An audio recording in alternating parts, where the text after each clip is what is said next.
Olá, bom dia.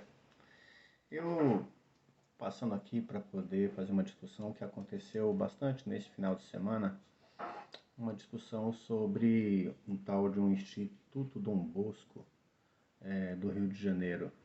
Esse pessoal que faz questão de jogar na confusão e no desprezo pelo Evangelho e na percepção mais mesquinha, mais medíocre e mais apequenada do que significa ser cristão. Essas pessoas que se dizem conservadores, essas pessoas que se dizem de direita, essas pessoas que defendem os absurdos mais estúpidos que uma religião pode defender, são os talibãs cristãos. Essas pessoas fazem muito mal à fé do povo, muito mal.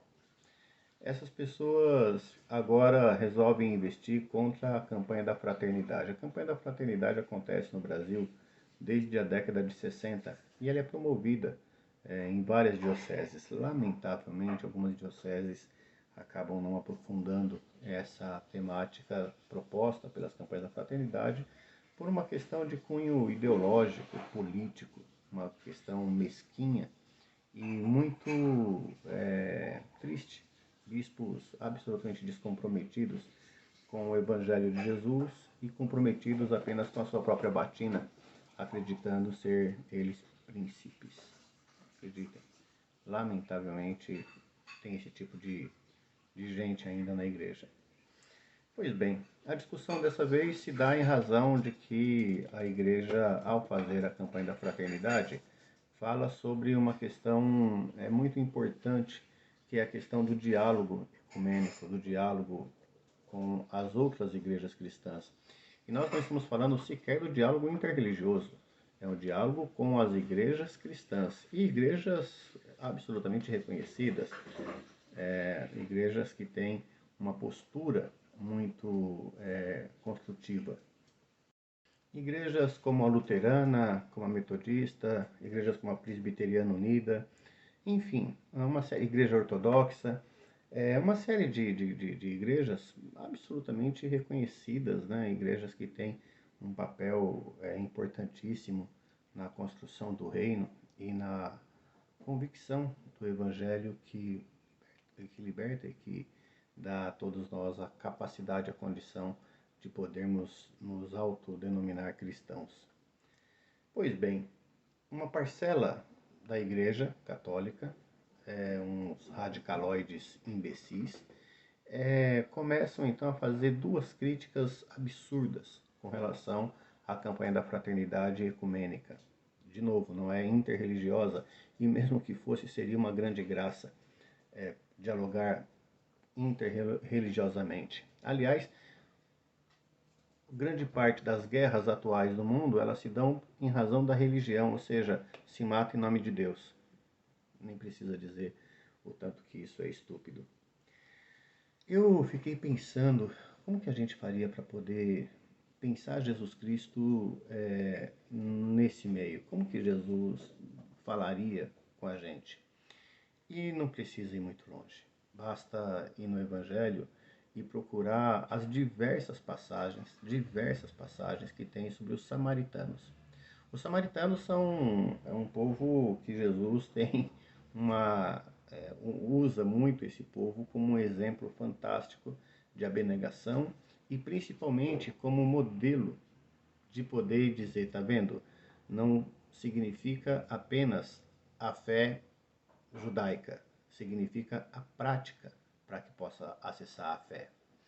Jesus acessa uma mulher samaritana à beira de um poço. Para entender o que significa isso, precisa entender primeiro o que pensam os judeus dos samaritanos. Os samaritanos é um povo rejeitado pelos judeus, porque é um povo que tem outras práticas religiosas e adoram o Deus judeu, mas também tem um sincretismo religioso com outras frentes de fé. E os judeus abominam completamente isso. Mas também os judeus não toleram que um homem converse com uma mulher, principalmente numa situação como aquela, onde a mulher estava sozinha no poço pegando água. E Jesus acha interessante a postura dela e fala: olha, se você beber da água que eu posso te oferecer, nunca mais você terá sede. Uma atitude acolhedora e uma atitude corajosa. Jesus está falando com uma mulher.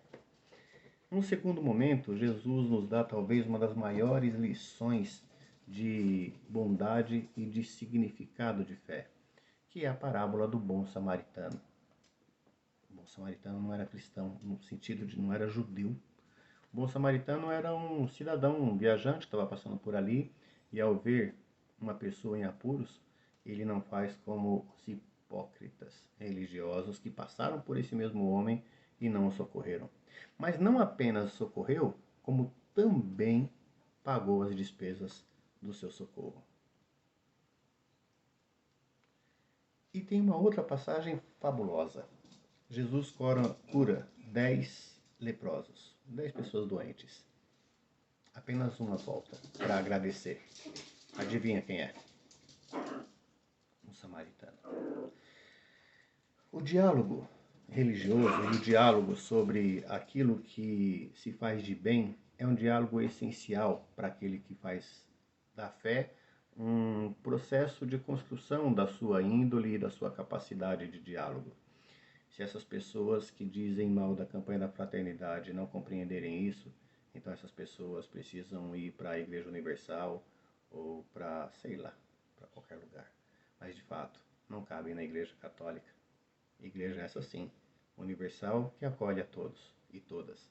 O Evangelho que acolhe a todos e todas. O Evangelho que quer muito bem a todas as pessoas, inclusive os samaritanos. Que bom que eles estão dialogando conosco. Que bom que eles estão nos ensinando a sermos bons cristãos. Que bom que há essa resistência para poder desmascarar a hipocrisia dessa gente medíocre e apequenada que coloca peso nas costas dos pobres e não vive aquilo que prega. Aos hipócritas, aos sepulcros caiados, fica apenas a lição de que Jesus, se estivesse no meio dessa gente, certamente já teria sido expulsa e estaria construindo com os samaritanos e com os cristãos que acolhem a todos.